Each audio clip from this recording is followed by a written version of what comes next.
Bem-vindos a mais uma história do nosso extraordinário, magnífico, inigualável podcast Crime. Aqui quem vos fala é Detley. Sou uma curiosa que toda semana contarei um crime baseado num fato real. Antes de ir para o nosso próxima história, para o nosso próximo podcast, eu queria agradecer aos comentários e aos novos inscritos do nosso último podcast. Inscreva-se, deem like, comentem, divulguem para que nosso canal continue crescendo. No nosso último podcast, não fui eu, parte 2. Falamos de Francisco José, um assassino que jurou inocência até o final e que acredita que no futuro não vai mais ser visto como culpado e que acha que pode, apesar de tudo, viver entre as pessoas inocentemente. Hoje, o nosso podcast, A Morte de um Sonhador. Falaremos de um sonhador que batalhou pela igualdade racial a vida inteira. Eu tenho um sonho, falou ele em um comício em Washington, em 30 de agosto de 1963. Já sabe de quem eu vou falar? Ainda não? Então presta atenção.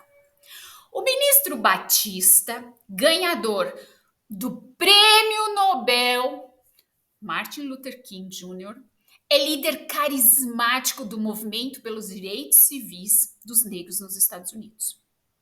Mas ele é perseguido por um branco assassino e é assassinado em 4 de abril de 1968. Quarta-feira, 3 de abril de 1968, Memphis, Tennessee. Poucos americanos são monitorados tão perto pela polícia quanto Martin Luther King Jr.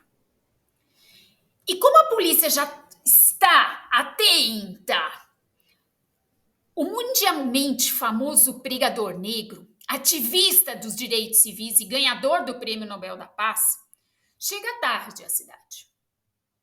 A chuva cai, as tempestades ameaçam, mas não foi uma tempestade que atrasou o voo 381 de Atlanta, mas uma ameaça telefônica, anônima por telefone. Sua companhia aérea trouxe Martin Luther King para Memphis e quando ele voltar, uma bomba explodirá. Assim, os agentes do FBI revistaram toda a bagagem e só liberaram a aeronave quando tinham certeza de que não haviam explosivos a bordo.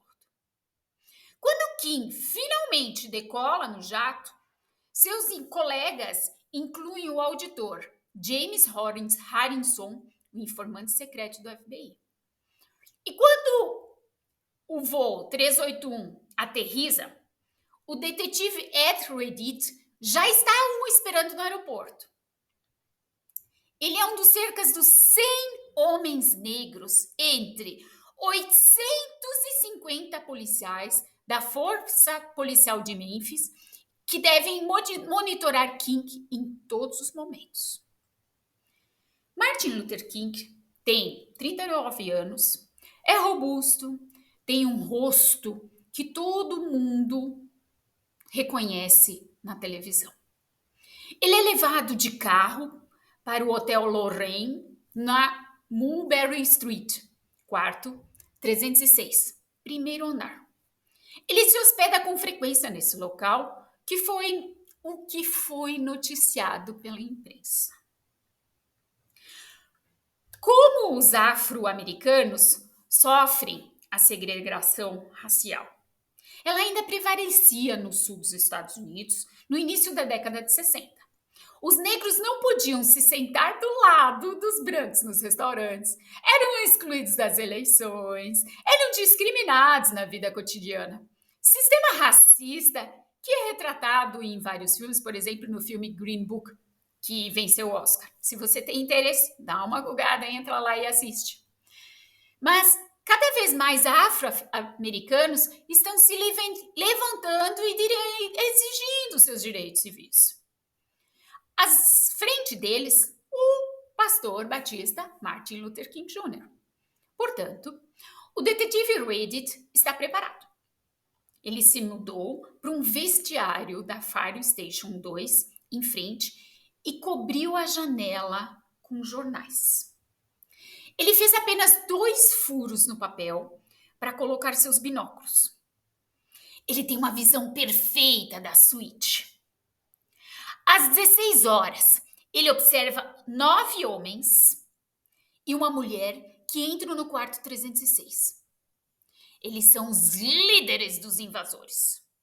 Um grupo militante negro que quer negociar com King a organização da manifestação. Mas um dos 9 é o agente secreto Maremok Kulok, infiltrado pela polícia nos invasores. Um informante do FBI na comitiva, um agente disfarçado no hotel, um detetive no posto de observação, provavelmente ninguém em todo o estado do Tennessee está sendo observado tão de perto quanto Martin Luther King nesse dia. No entanto, ele estará morto em poucas horas, baleado por um homem que supostamente ninguém vê. Sua morte violenta fará de Martin Luther King um dos santos dos Estados Unidos. Juntamente com os maiores heróis da história dos Estados Unidos. Os presidentes Washington, Lincoln. Um dia nacional de lembrança também é dedicado ao pregador de Atlanta. Desde seu assassinato, Martin Luther King tem sido um mártir, um protagonista da igualdade racial e um profeta da não violência. Ele é considerado símbolo da esperança, de que negros e brancos se reconciliem na antiga nação escravagista dos Estados Unidos. Um visionário cujo "Eu tenho um sonho" foi realizado quando o primeiro presidente negro da história fez o juramento de posse. Nada poderia estar mais errado. No dia anterior da sua morte, Martin Luther King Jr. era um homem que vinha sendo espionado pelo FBI e pela polícia há muito tempo. Um homem cuja própria licenciosidade ameaçava ser sua ruína. Um homem temido por muitos brancos, desprezado ou ridicularizado por muitos negros. Um homem exausto, às vezes desesperado, que alcançou grandes feitos em sua juventude e cujo sucesso depois escorreu das suas mãos como água. Um homem que reconhece os conflitos da sua sociedade, que suspeita que não conseguirá superá-los e que acaba sendo destruído por esses mesmos conflitos. Cerca de 20 milhões de afro-americanos viviam nos Estados Unidos na década de 60. Cerca de 10% da população. Eles vivem principalmente em uma dúzia de grandes cidades no norte e nos antigos estados escravagistas do sul.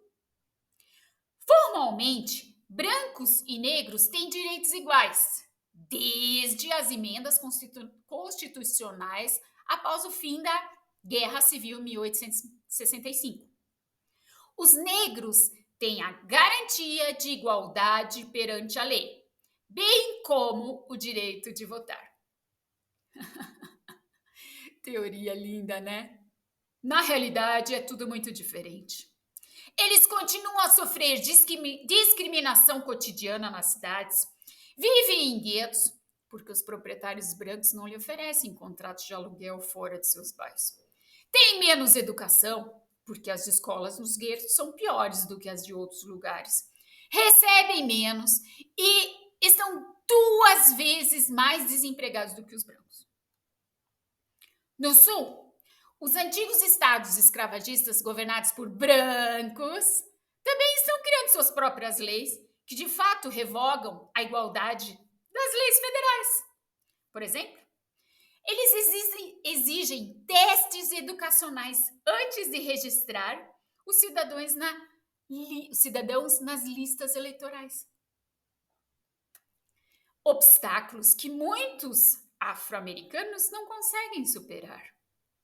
Em alguns distritos rurais, por volta de 1960, nenhum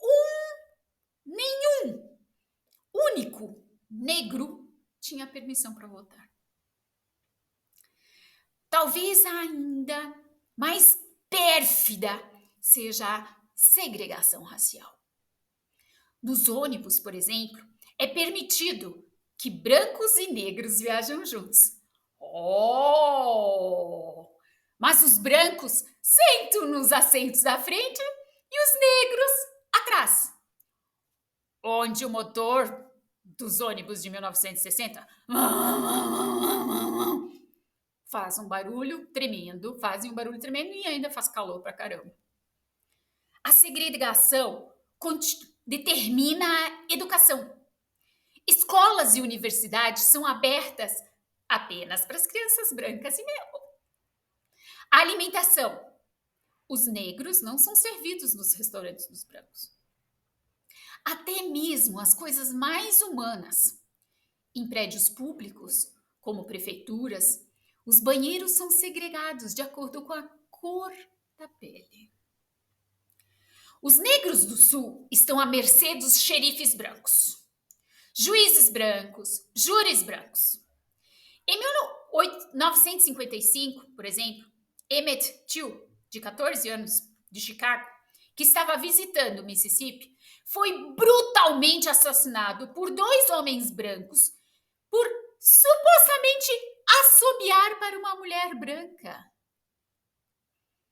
Em um protesto desesperado, sua mãe mostra o corpo maltratado do seu filho em um caixão aberto durante o funeral. As fotos do homem morto chocaram os Estados Unidos. Mas no Mississippi, os assassinos de Till, que mais tarde admitiram seu crime aos jornalistas, são absolvidos por um júri branco.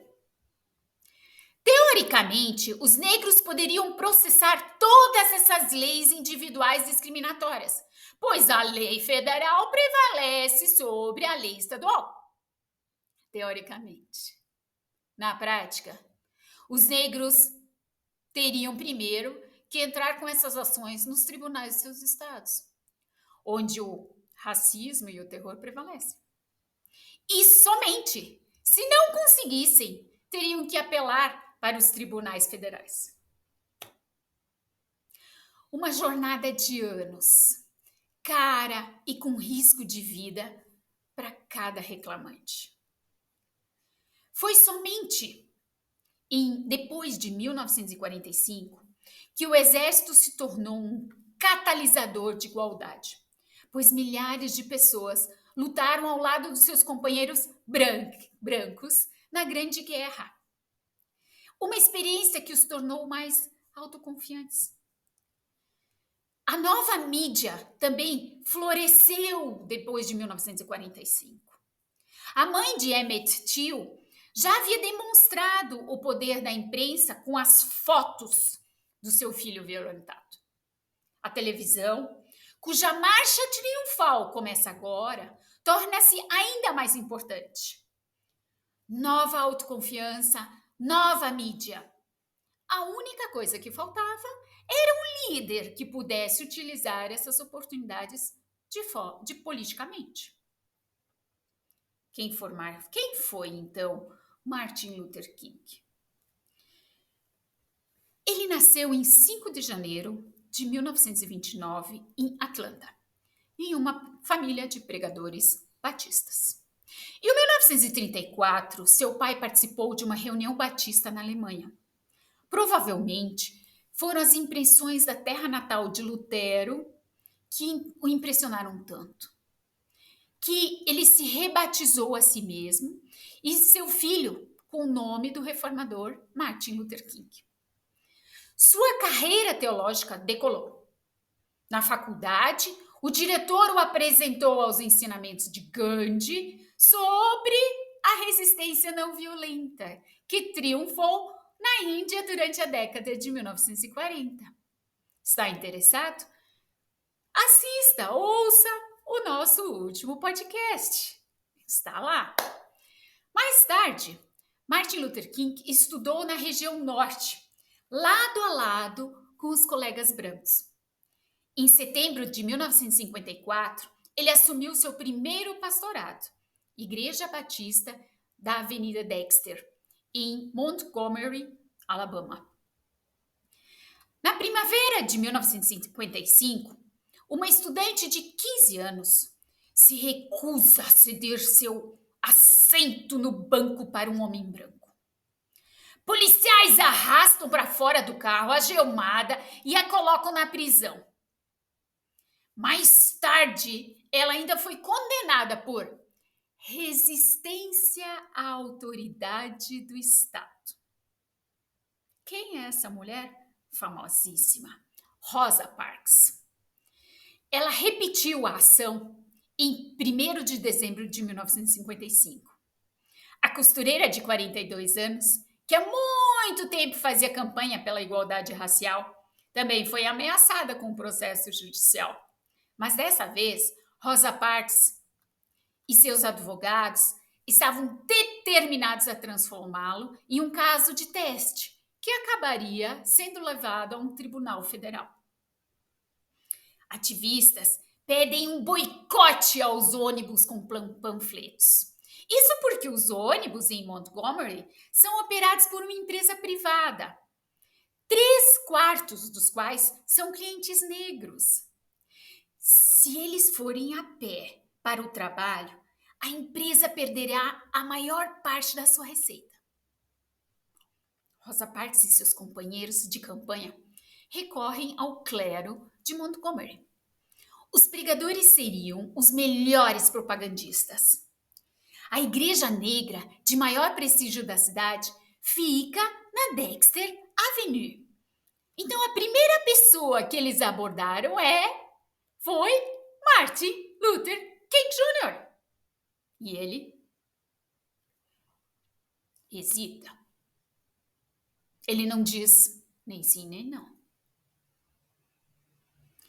Sua esposa Coretta acaba de dar à luz ao seu primeiro filho.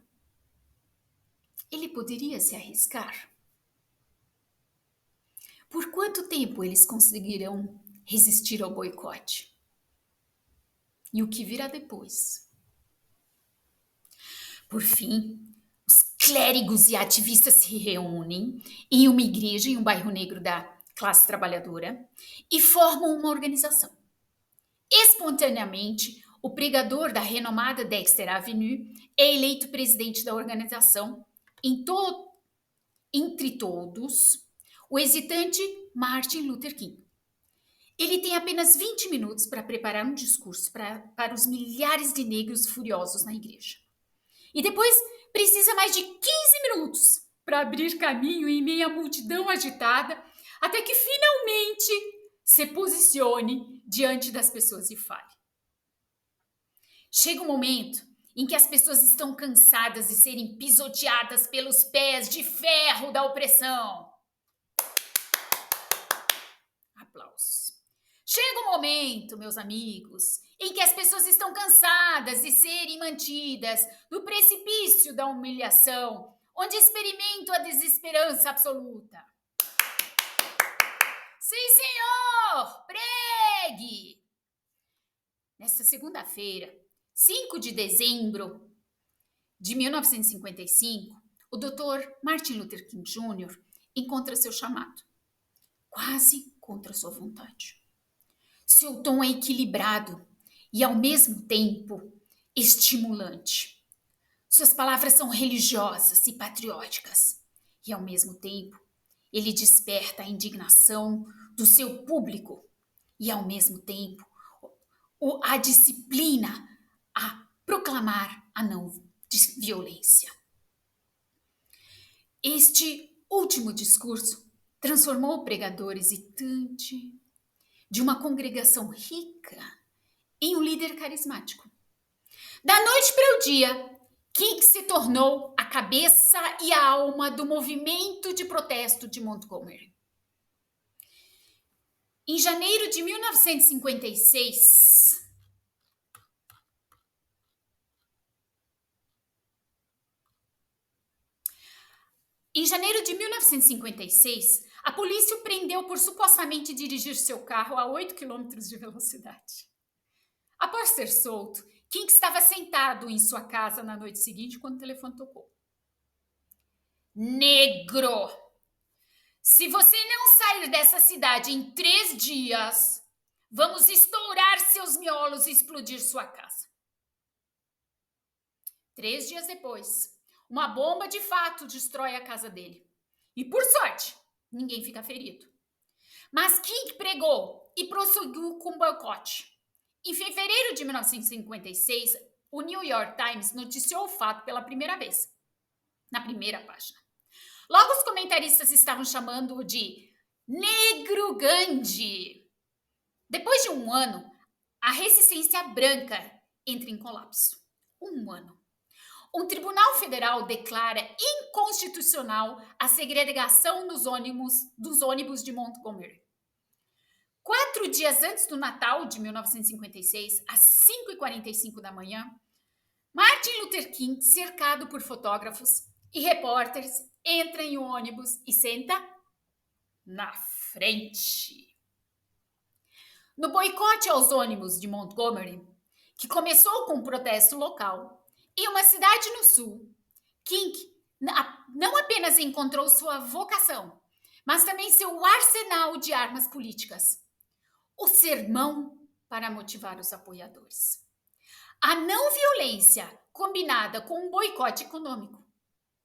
A presença da mídia que transforma uma ação local em notícia nacional. E o jogo de gangorra. As autoridades locais são superadas quando os ativistas recorrem ao governo federal ou aos tribunais.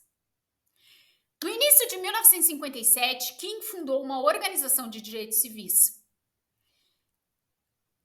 Conferência de Liderança Cristã no Sul, com sede em Atlanta. Seu retrato adorna a capa da revista Time. Ele viajou para Gana para participar das comemorações da independência do país, ao lado do vice-presidente Nixon. Mais tarde, ele viajou para a Índia, seguindo os passos de Gandhi. Olhe lá, escuta os nossos podcasts, já falamos de todos. Com apenas 28 anos de idade, Martin Luther King é líder negro mais conhecido dos Estados Unidos. Seu exemplo incentivou os jovens ativistas. Eles usam formas sempre novas de ação para chamar atenção para a segregação racial. Eles organizam sit-ins. Pessoas negras sentam-se em restaurantes brancos e bloqueiam os assentos. Em geral, eles são arrastados pela polícia e o escândalo continua. Outros se sentam nos ônibus que fazem o trajeto entre os estados para desconsiderar a segregação nos veículos e nos terminais. Nos anos seguintes, foram a época de ouro de King. Ele protestou várias vezes de forma espetacular contra a discriminação no Sul. Em 28 de agosto de 1963, ele finalmente subiu no Lincoln Memorial em Washington, diante de 4 milhões de espectadores, em uma marcha por empregos e liberdade. Manifestantes negros e brancos se manifestavam pelo direito civil na capital. Por quê? De acordo com King, precisamos encontrar apoiadores em partes do país onde os problemas não são conhecidos em primeira mão. King é o último a se dirigir à multidão e faz um dos discursos mais famosos de todos os tempos. Agora é a hora de cumprir a promessa da democracia. Sonho com o dia em que meus filhos crescerão em uma nação onde não serão julgados pela cor da sua pele, mas pelo conteúdo do seu caráter. Sonho com um dia em que todos os filhos de Deus, negros, brancos, judeus e cristãos, protestantes e católicos, possam se dar as mãos e cantar juntos os versos do antigo espiritual. Finalmente livre, graças a Deus Todo-Poderoso, finalmente somos livres. A reação? Sonhe mais um pouco!